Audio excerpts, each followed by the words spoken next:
Witam Was, moi drodzy, na rekolekcjach wielkopostnych. Każde nasze spotkanie będzie podzielone na 3 części. Pierwsza będzie nawiązywać do doświadczenia życiowego. W drugiej części popatrzymy na nasze życie duchowe w świetle Słowa Bożego. A trzecia część to taki bonus na dodatek. Zaproszę Was do swojej kuchni. Moi kochani, przeżyłem w swoim życiu zmianę. Przeżyłem wiele zmian duchowych. O nich też może gdzieś tam powiem między wierszami. Jednak chciałem powiedzieć o zmianie zewnętrznej. Nie zawsze wyglądałem tak jak teraz. Do 2012 roku co roku moja waga powiększała się o kilka albo kilkanaście kilogramów. Doszło do tego, że znalazłem się w sytuacji krytycznej. Kiedy szedłem do chorego z komunią świętą, na przykład w czasie rekolekcji czy w czasie pracy na parafii, wejście na drugie piętro tak mnie wykańczało, że nie mogłem rozpocząć modlitwy. Starsza pani, która była chora, patrzyła na mnie ze zdziwieniem, że ja, młody ksiądz w wieku 30 lat, mam taką zadyszkę i trzeba było 2-3 minut, żebym doszedł do siebie. Pamiętam taką sytuację, akurat było ustanowienie nowych kardynałów. Wtedy nasz ksiądz kardynał z Krakowa, ksiądz kardynał Nagi, był przez Ojca Świętego Jana Pawła II wyniesiony do jej godności. Ja miałem wtedy kazanie i chciałem jeszcze przy modlitwie Anioł Pański w telewizji usłyszeć, kto będzie z Polaków wymieniony jako kardynał. Usłyszałem, patrzę, trzeba już biec na kazanie. Wbiegam do zakrystii, ubieram komrze, stułę, wchodzę na ambonę, nie potrafię powiedzieć słowa. Nie potrafiłem złapać tchu. Patrzę na ludzi, musiałem przełknąć silne, trochę poczekać i wytłumaczyć się z tego, co się stało. Rozmawiałem też z lekarzem, była to pani pulmonolog tutaj ze szpitala w Wilkowicach i ona mówi, proszę księdza, powiem księdzu zagadkę. Jak ksiądz myśli, na jaką chorobę najczęściej ludzie umierają na świecie? Powiedziałem, no pewnie chodzi o nowotwór. Nie. Wylew czy zawał? Też nie. Astma. A czynnikiem ryzyka w przypadku astmy jest otyłość. I to mi dało bardzo wiele do myślenia. Pamiętam, były wakacje, rok 2012, w czasie urlopu wykorzystywałem również okazję do tego, żeby sobie jeszcze dobrze zjeść i po tym urlopie ważyłem już prawie 100 kilo. Pomyślałem, tak dłużej nie można żyć. Nie chodzi o wygląd, po prostu nie przeżyję tego. Chcąc działać, być duszpasterzem, głosić Słowo Boże, odwiedzać chorych, no muszę być zdrowy, muszę być sprawny i postanowiłem coś z tym zrobić. Ale ponieważ przedtem miałem parę takich zrywów już i myślałem o różnych dietach, które wprowadzałem, był ten efekt jojo, mówię, jak to zrobić? I wyobraźcie sobie, że wtedy, 9 lat temu, jakoś z Bożą pomocą udało mi się z tego wyjść. Nie będzie to najważniejszy element naszych rekolekcji, ale chciałbym się podzielić z Wami właśnie tym doświadczeniem, żeby pokazać, że można zmienić w życiu wszystko, jeśli tylko chcemy i zaprosimy Pana Boga do działania.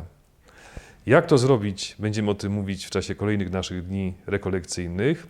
A dlaczego to zaproszenie do kuchni? Moi drodzy, przez 9 lat utrzymuję jedną wagę. Ta waga się nie zmienia. Jem wszystko, korzystam ze wszystkiego, ale w umiejętny sposób. Mogę się z Wami też tym podzielić. Od czasu do czasu, nie za często, lubię sobie ugotować, kiedy mam troszkę więcej wolnych chwil, coś dla siebie i moich przyjaciół. I chcę z Wami podzielić się 3 takimi dietetycznymi daniami, które można spokojnie zjeść, nie bojąc się, że nasza waga zmieni się w górę. W dół też się nie zmieni, ale na pewno nie w górę. Zapraszam do udziału w rekolekcjach. 9 lat temu doszedłem w swoim życiu do sytuacji, w której powiedziałem sobie, tak dłużej nie mogę żyć. Albo czynna praca duszpasterska, aktywność, albo dalej jeść, tyć i nie wiadomo, co mnie czeka. Otrzymałem światło, że mogę to zmienić. Pan Bóg pokazał mi, jak to zrobić i z Jego pomocą przez 9 lat w tym trwam. Podobne prawa dotyczą naszego życia duchowego. Bóg pokaże nam wyjście z każdej najtrudniejszej sytuacji naszego życia. Zawsze, gdy się na Niego otworzymy, podpowie, jak to zrobić i z Bożą pomocą ustrzeżemy się przed takim duchowym efektem jojo. I tego będą dotyczyć nasze rekolekcje. Nadchodzi w życiu taki moment, że człowiek może powiedzieć już dosyć, nie dam rady dłużej tak żyć. I z tego punktu krytycznego są dwa wyjścia. Albo pójdę za głosem Boga, albo za innym głosem, który również niestety w takiej sytuacji do mnie dotrze, to jest pewne. To jest głos szatana. Pamiętam, że kiedyś odprawiałem ślub. To był ślub małżeństwa, które było dwuwyznaniowe. On był katolikiem, ona była ewangeliczką i w związku z tym na przyjęciu weselnym był ksiądz ewangelicki. I tak siedzieliśmy razem, rozmawialiśmy i wymienialiśmy się naszymi doświadczeniami. Ksiądz ewangelicki opowiedział o takim swoim przeżyciu, które mu towarzyszyło i o którym nie mógł zapomnieć. Mówi, że w swojej parafii miał człowieka, o którym wiedział, że wymaga rozmowy. I stale ta rozmowa gdzieś wisiała mu w kalendarzu. Mówi, że musi z nim porozmawiać. I tak mijały miesiące, minęły nawet chyba lata. I w końcu się przemógł i mówi, muszę do niego jechać. Dziś mam wolne popołudnie, pojadę z tym człowiekiem, bo rzeczywiście sprawa jest pilna. Pojechał, ale kiedy dojeżdżał do tego domku jednorodzinnego, gdzie mieszkał ten człowiek, zauważył, że stoi przed domem karetka pogotowia, że stoi auto policyjne. Wszedł do środka, drzwi były otwarte, wybiega żona, cała zapłakana. Mąż właśnie popełnił samobójstwo, powiesił się. I wtedy mówi ten ksiądz, usłyszałem gdzieś w moich myślach straszny głos diabła. Widzisz, zdążyłeś, aleś się super spisał, jesteś wspaniałym księdzem. Moi kochani, diabeł zrobi wszystko, żeby pokazać, że z tego punktu krytycznego, gdzie człowiek dochodzi do wniosku, że jest już przy ścianie, że już nie zrobi żadnego kroku, że już rzeczywiście nie ma wyjścia. A jest ktoś, kto zawsze znajdzie wyjście, to jest Pan Bóg. Kapitalną historią, która to ilustruje, jak można znaleźć się w każdej sytuacji, w takim punkcie, wydawałoby się bez wyjścia, jest historia proroka Eliasza. To jest najpotężniejszy prorok Starego Testamentu. Do niego porównuje się Jana Chrzciciela. Moi kochani, Eliasz po swoim największym sukcesie, ta porażka może nas dopaść w każdej chwili, po swoim największym sukcesie, kiedy pokonał 400 proroków Baala, chodziło o to, żeby wywołać deszcz. Ci prorocy Baala się kaleczyli, tańczyli, wpadali w szał. Nie udało się. Eliasz kazał złożyć ofiarę, jeszcze dokładnie kazał polać wodą, żeby była mokra, żeby nie mogła się sama zapalić. Cały rów dookoła ofiary był wypełniony wodą i po modlitwie Eliasza i ludu spadł ogień z nieba i tą mokrą ofiarę pochłonął. Więc niesamowity sukces. Prorocy Baala doznali porażki. Eliasz w tym sukcesie, ciesząc się tym zwycięstwem, mówi tym prorokom Baala, wołajcie do waszego Boga, bo to Bóg może jest zmęczony, może odpoczywa, kpi sobie z nich. Widzi, że jest blisko sukcesu. Na drugi dzień okazuje się, że królowa Izebel, której poplecznikami byli ci prorocy Baala, poprzysięgła zemstę. Ty jesteś Eliasz, a ja jestem Izebel. Ja ci teraz pokażę, kim jestem. I Eliasz po takim sukcesie siada przy jednym z krzewów, janowców i chce umrzeć. Nie chcę już dłużej żyć, mam już wszystkiego dosyć.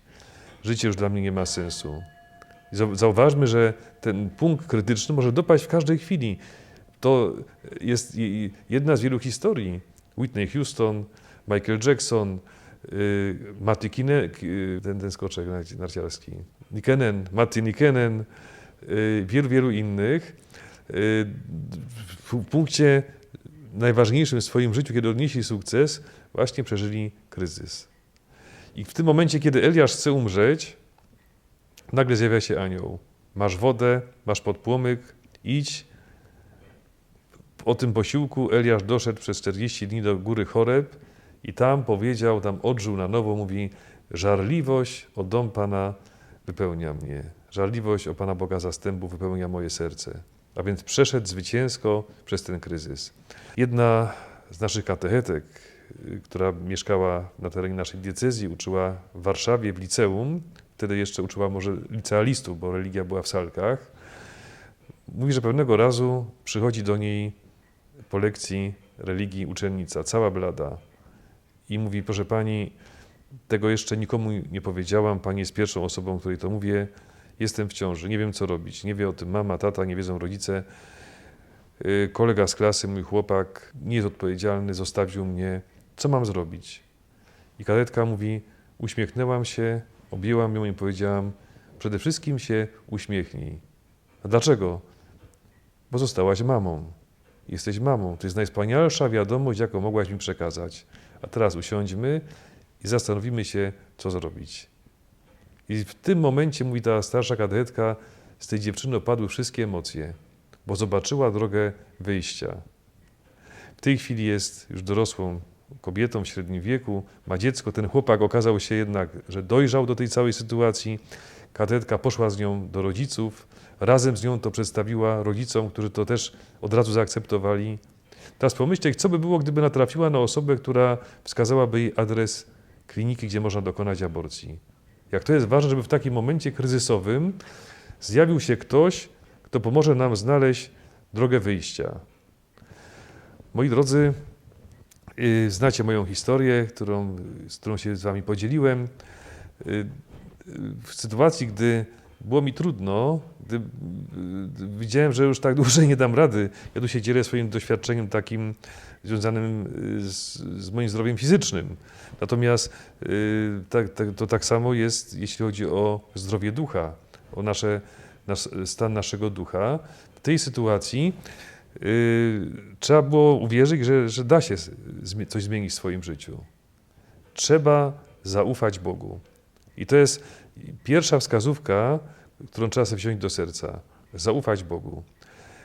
Henry Nouwen, ten słynny autor, klasyk życia duchowego, mówi, że w czasie popisów cyrkowych, w czasie akrobacji na trapezie, to się wszystko dzieje pod sufitem tej areny, ma miejsce krytyczny moment. Jest dwóch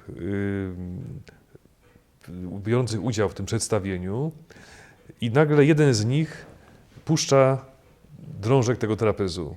Znajduje się w powietrzu. Za chwilę schwyci go jego przyjaciel, ten drugi uczestnik tego pokazu. I jest pewien moment, kiedy on już puścił ten drążek, ale jeszcze nie chwycił tego przyjaciela, jeszcze nie chwycił tego drugiego zawodnika, tego uczestnika spektaklu. I to jest punkt krytyczny. Co trzeba wtedy zrobić? I mówi Nouwen, dowiedział się od kogoś, kto występuje w takich spektaklach cyrkowych, że zadaniem tego, który opuścił drążek, jest po prostu biernie poddać się sytuacji i ufać na całego, że ten drugi go schwyci. On nie może wykonać żadnego ruchu, bo inicjatywa należy do tego, który ma go przechwycić. Gdyby się gdzieś poruszył na prawą czy lewą stronę, czy gdyby zabrakło ufności, pewności siebie, spadłby, chyba że jest zasekurowany jakąś dodatkową liną, bo w przeciwnym razie by zginął. A więc w tym momencie krytycznym, kiedy już nie trzymam drążka, ale jeszcze nie schwycił mnie ten drugi zawodnik, trzeba zaufać. Moi kochani, w twojej sytuacji, w której teraz jesteś, jeżeli masz taką sytuację, że jesteś w punkcie krytycznym, masz zaufać. Diabeł ci będzie mówił, żebyś podjął inną decyzję. Ale Bóg, i to przypomina na przykład przez świętą siostrę Faustynę, mówi, że im bardziej zaufasz, tym więcej otrzymasz. Pan Jezus w swoich przypowieściach w sposób bardzo plastyczny i obrazowy przedstawia najważniejsze prawdy dotyczące naszego życia. Myślę, że gdyby przyznawano nagrodę dziennikarską za te przypowieści, to na pewno za przypowieść o synu marnotrawnym Jezus by dostał nagrodę Pulitzera. To jest tak obrazowa przypowieść. Syn marnotrawny wylądował przy świńskim żłobie. Dzieli koryto z tymi zwierzętami, które dla Żydów są nieczyste. Nie tylko pasie świnie, ale dzieli z nimi wspólne koryto. To jest przeciekawe. Popatrzmy, żłób jest miejscem, gdzie syn marnotrawny doświadcza totalnego upadku, momentu kryzysowego w swoim życiu. Wtedy dociera do niego, co tak naprawdę narobił w swoim życiu, co zrobił ze swoim życiem, a w żłobie przychodzi na świat Jezus.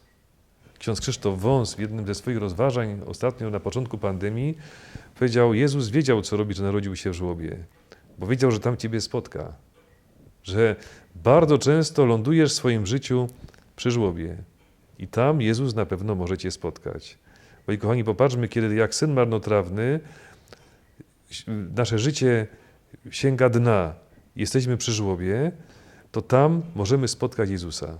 Jak to jest ważne, żeby to zauważyć, żeby o tym pamiętać. W 1956 roku w Paryżu doszło do strasznej zbrodni. Okazało się, że zbrodnia była niezaplanowana, a sprawcą był Jacques Fesch, syn znanego w tamtych czasach bardzo bogatego francuskiego bankowca. To był chłopak, który miał wszystko. Jak to zwykle bywa w takiej sytuacji, rodzice nawet gwiazdkę z nieba by mu dali, gdyby trzeba było. Miał utrzymanie, to mało powiedziane, najlepsze ubrania, zapewnione wyjazdy zagraniczne. Po prostu czuł się jak książę. W takiej sytuacji człowiek miewa różne głupie pomysły i on, będąc już dorosłym człowiekiem, już się ożenił, miał córeczkę, Weronikę. Z grupą przyjaciół postanowił tak dla draki, żeby zdobyć pieniądze na wyjazd dookoła świata, napaść na kantor z pieniędzmi. Napad się udał, okazało się, że miał niewielką ilość pieniędzy przy sobie, miał oczywiście broń, opuszcza kantor i wtedy nadjeżdża policja. Jacques spanikował, nigdy nie brał udziału w czymś takim, wyciąga pistolet, strzela na oślep i pech chciał, że kula utkwiła w sercu jednego z policjantów. Policjant ginie na miejscu. W tamtym czasie sądy były bardzo surowe, we Francji jeszcze obowiązywała kara śmierci, więc Jacques został skazany na ścięcie. W więzieniu przychodzi do niego kapelan. Zaczyna z nim rozmawiać, skłaniać go do tego, żeby właśnie w tym momencie swego życia zwrócił się do Pana Boga, który dla niego w ogóle do tej pory nie istniał. I Jacques mówi: proszę księdza, niech ksiądz się nie wygłupia, niech ksiądz nie marnuje czasu, lepiej przeznaczyć na co innego, bo mnie ksiądz nie nawróci. Ale tak się złożyło, że był jeszcze adwokat. Adwokat Jacques'a, któremu nie udało się go uratować od śmierci, był człowiekiem bardzo głęboko wierzącym, był takim człowiekiem nowonawróconym. I on nie dał za wygraną. Przez 8 miesięcy odwiedzał Jacques'a w więzieniu, rozmawiał z nim i po 8 miesiącach takich rozmów Jacques Fesch w końcu prosi o spowiedź. I okazuje się, że całkiem zmienia swoje życie. Zaczyna pisać pamiętnik w tym więzieniu. On wyszedł, został wydany przez wydawnictwo W Drodze, można go kupić, tu jest chyba kilka wydań w Polsce. Nosi tytuł Za 5 godzin zobaczę Jezusa, bo ostatni zapis w tym pamiętniku jest napisany 5 godzin przed śmiercią Jacques'a. Ten pamiętnik Jacques dedykował swojej córeczce Weronice. Mówi temu swojemu adwokatowi: proszę pana, niech pan mnie broni, niech pan robi swoje, ale czuję, że gdy pan mnie obroni i wybawi od śmierci, to pan troszkę zamiesza, bo myślę, że w planach Pana Boga jest moja śmierć. A więc nie było to pozorowanie nawrócenia w celu wyłudzenia łagodniejszego wyroku. Wiedział, że i tak ten wyrok go nie ominie. Pisze do swojej córki Weroniki: nie mam nic z tych rzeczy, które ojcowie zwykle dają swoim dzieciom. Chciałbym, żebyś, kiedy będziesz czytała ten pamiętnik, już jako dorosła kobieta, wiedziała, że miałaś tatę, który nigdy nie przestał cię kochać. A ostatnie słowa z tego pamiętnika są następujące: lęk został oddalony, czuję, że jest ze mną mój ojciec. Za 5 godzin zobaczę Jezusa. Obecnie kardynał Lustiger jeszcze zdążył rozpocząć proces beatyfikacyjny Jacques'a. Myślę, że będzie to dobry patron tych, którzy są w sytuacji, wydawałoby się, bez wyjścia. Historia Jacques'a i wiele innych historii ludzkiego życia mówią o tym, że nie ma sytuacji, z której Pan Bóg by nas nie mógł wyprowadzić. A sytuacje kryzysowe, sytuacje krytyczne nie są końcem, są punktem wyjścia. A teraz zapraszam na niespodziankę do kuchni. I witam w trzeciej części, będzie kulinarnie. Chcę dzisiaj razem z Wami przygotować pstrąga w bardzo zdrowej postaci. Będzie to pstrąg na parze, potem go trochę podgrillujemy, żeby skórka stała się bardziej chrupiąca. Do pstrąga zrobimy warzywa w dwóch postaciach. Pierwszy wariant to będą warzywa na parze, a drugi warzywa grillowane, również bardzo zdrowe. Wszystkie przepisy, proszę się nie martwić, będą pod spodem, będzie można sobie wszystko spokojnie zapisać. Już teraz dajcie lajka, jak Wam się filmik spodoba. I wielka prośba, subskrybujcie nasz kanał diecezjalny. Tam są bardzo ciekawe rzeczy. Najpierw przygotujemy warzywa do parowania. Cebula jest bardzo dobra i smaczna, a w takiej postaci na parze naprawdę jest dietetyczna. Ja ją przekroję na pół, żeby się szybciej parowała. Brokuły dzielimy na oddzielne części. Szybciej się wtedy sparują. No i kalafior. Kalafior również jest bardzo zdrowy. Oddzielamy kalafior. Odetniemy sobie tutaj tył kalafiora. Podzielimy sobie ten kalafior na części. Oczyścimy go jeszcze. Kalafior już jest przygotowany, żeby go wsadzić do parownika. Cebulka już jest też przygotowana. Brokuły. To moje urządzenie do parowania składa się z 3 komór. Jest bardzo ciekawie skonstruowane, ponieważ można w każdej z tych komór zadać inny czas parowania. Więc do pierwszej już wkładamy kalafior i włożymy brokuły, bo one mają podobny czas gotowania. W drugiej komorze umieścimy cebulę i do tej podłużnej komory damy rybę pstrąga. Jest taka specjalna podstawka, żeby ten pstrąg się szybko sparował. Rybkę sobie tutaj kładziemy. Oczywiście pstrąg jest oczyszczony, przedtem umyty, oczyszczony. Są specjalne przyprawy do ryb, ale ja używam albo zwykłego pieprzu, albo pieprzu cytrynowego, więc dzisiaj użyję pieprzu cytrynowego. Troszkę przyprawimy tym pieprzem. Ja wsadzam takie gałązki,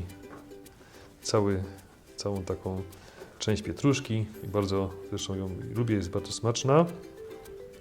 I do ryb również pasuje estragon. W ogóle do ryb i do owoców morza pasuje estragon, jest to bardzo wyrazista przyprawa.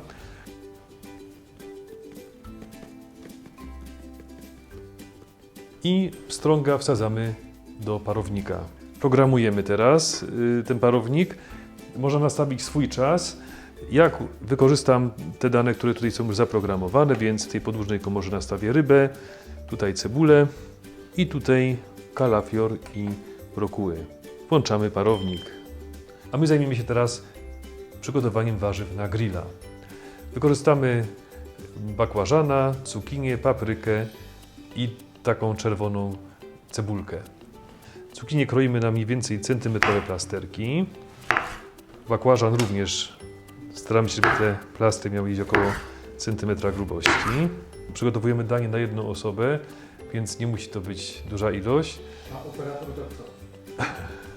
I teraz jeszcze cebulka. Operatorzy również będziemy pamiętać, bo oczywiście po programie będziemy to konsumować. Widzisz, no wszystko teraz jest tak, że cebuli nie ma. Tej czerwonej. Musisz chodzić do kuchni po czerwoną cebulę. O!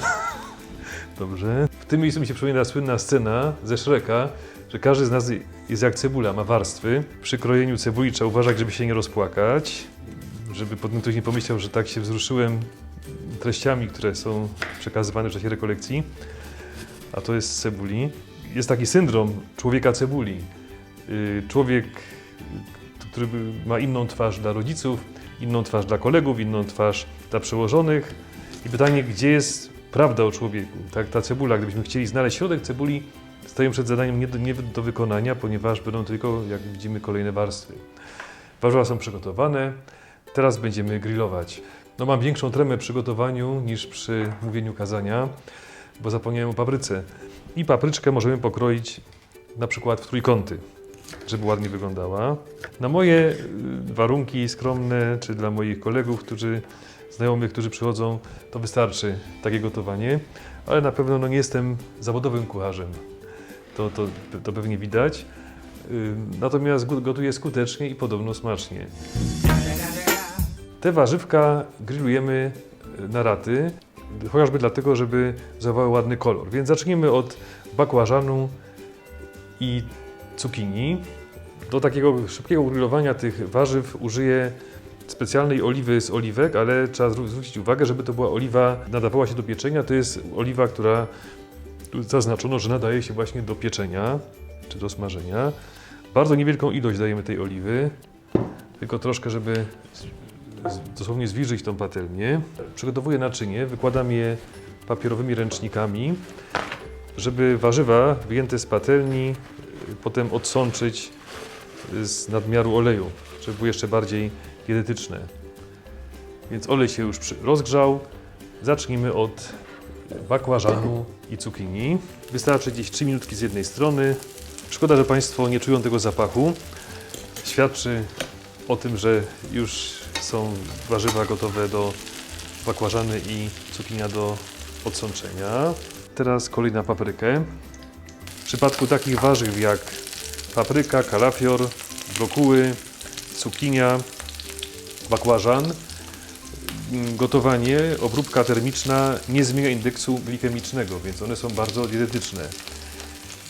Marchewka, na przykład seler czy pietruszka, jeśli chodzi o korzeń, po gotowaniu czy pieczeniu zmienia indeks glikemiczny i staje się wtedy to już mniej dietetyczne. Na przykład osoby chore na cukrzycę nie powinny jeść takich warzyw ugotowanych. Podobnie jest z ziemniakami.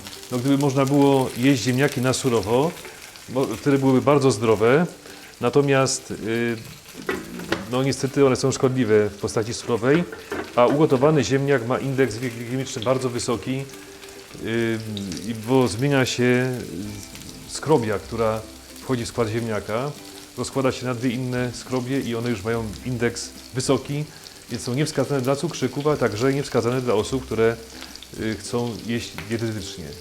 Natomiast te warzywa, które tutaj smażymy czy gotujemy, są bardzo bezpieczne, także po obróbce termicznej. Gdybyśmy tą paprykę grillowali w piekarniku na sucho, to ona by bardzo szybko się zarumieniła z zewnętrznej strony, by się stała brązowa i by ładnie pachniała, a w środku byłaby surowa. Dlatego posługujemy się patelnią, a potem sobie ten olej, który tutaj jest, oliwę z oliwek, odsączymy na tej naszej bibułce, na ręczniku. I wreszcie kolej na cebulkę. Jeśli chodzi o cebulę, to jest taka tajemnica kucharska, żeby cebula zrobiła się na szklisto, ale nie straciła koloru, zwłaszcza to jest ważne przy czerwonej cebuli, warto ją lekko skropić octem, na przykład jabłkowym, tak jak tutaj. I ona wtedy się przyrumieni, ale nie traci koloru. Po wyjęciu pstrąga z tego urządzenia do parowania włożymy go jeszcze do naczynia żaroodpornego razem z warzywami ugrillowanymi i damy na chwilę do piekarnika z włączoną funkcją grilla, żeby skórka pstrąga stała się chrupiąca. W piekarniku włączyliśmy funkcję głodnego grilla. Temperaturę mamy gdzieś 180 stopni i wkładamy dosłownie na 5 minut, nie dłużej, żeby się ten pstrąg nie przypalił. Bardzo ładnie wygląda, apetycznie. Przełożymy sobie go teraz na talerz. Pamiętajmy, że tajemnicą sukcesu jest również sposób podania, ponieważ człowiek je nie tylko używając swoich kubków smakowych, ale również je oczami. Czasami tylko oczy by jadły, zwłaszcza wtedy, kiedy mamy już dosyć, mamy jakiś przesyt, jest za dużo jedzenia. Niektórzy lubią jeszcze sobie doprawić cytrynką pstrąga, więc dajemy jeszcze plasterki cytryny. Pierwsza część naszego dania już jest właściwie gotowa, by ją podać na stół. Zauważmy, że danie wygląda bardzo wykwintnie, ale jest w sumie bardzo proste, bo to jest tylko bakłażan, cukinia, papryka, cebula, pstrąg i troszkę cytryny. I przekładamy teraz te ugotowane warzywa, przede wszystkim cebulkę. O, jest wspaniała. Cebula ugotowana oczywiście już nie powoduje płaczu, już nie łzawimy. a warzywa na parze przy okazji nie tracą też zapachu. Zachowują właściwie pełne swoje właściwości, poza może witaminami, ponieważ wiemy, że witaminy w temperaturze grzenia, w temperaturze gotowania tracą swoje właściwości zdrowotne. A jeszcze bardzo ważna rzecz, to właśnie to jest najważniejsze. Czym to przyprawić? Jeśli chodzi o przyprawy do tych warzyw grillowanych, proponowałbym tymianek. Bardzo ładnie pachnie, a w zetknięciu z gorącym warzywem ten zapach jeszcze bardziej jest intensywny. Dodajmy rozmarynu i troszkę oregano. Natomiast taką przyprawą, która jest bardzo zdrowa i warto zawsze można zaryzykować, bo raczej nie znam osoby, która by nie lubiła, to jest pieprz. Nasze dania już są gotowe. Warto zawsze pamiętać, że warzywa przyprawiamy na końcu, natomiast rybę, przynajmniej ja tak robię, przed grillowaniem czy parowaniem, dlatego że ona lepiej przejdzie tymi przyprawami. Przypominam, że dałem estragon i pieprz cytrynowy. Teraz na zakończenie warto dodać, może tak bardziej na ozdobę niż dla smaku, świeżych ziół, które tutaj mamy w doniczce. Weźmy troszkę rozmarynu, przybierzmy tego pstrąga rozmarynem i możemy troszkę bazylii również zerwać i przyprawić te grillowane warzywa bazylią. Widok świeżych ziół i zapach działa na wzrok i na węch. Natomiast bardzo lubię też tymianek. Niestety nie mam tymianku, ale tymianek daje bardzo dobry smak, nawet przy niewielkiej ilości. Używam tymianku do na przykład grillowanego sera czy grillowanych pomidorów. Popatrzmy teraz na te dania. Nie dość, że się pięknie prezentują, naprawdę można się nimi nasycić. Chociażby same te warzywa z parownika, warzywa na parze, mają wszystkie wartości odżywcze, nie tracą nic na wartości i są przede wszystkim niskokaloryczne. Warto wspomnieć, że akurat te warzywa, które dzisiaj gotowaliśmy, można gotować czy poddawać pieczeniu, smażeniu, ponieważ ich indeks glikemiczny nie wzrasta w czasie gotowania. Jeżeli chodzi o marchewkę czy pietruszkę, a także seler, jest inaczej. Gdybyśmy próbowali gotować, jeżeli gotujemy te warzywa, indeks glikemiczny wzrasta i one już stają się nie tak zdrowe jak te, które można gotować. Oczy się najedzą i myślę, że również smak, a także nasz głód zostanie zaspokojony. Smacznego i zapraszam na nasze kolejne spotkania. Dajcie łapkę w górę, zostawcie komentarz i subskrybujcie nasz kanał.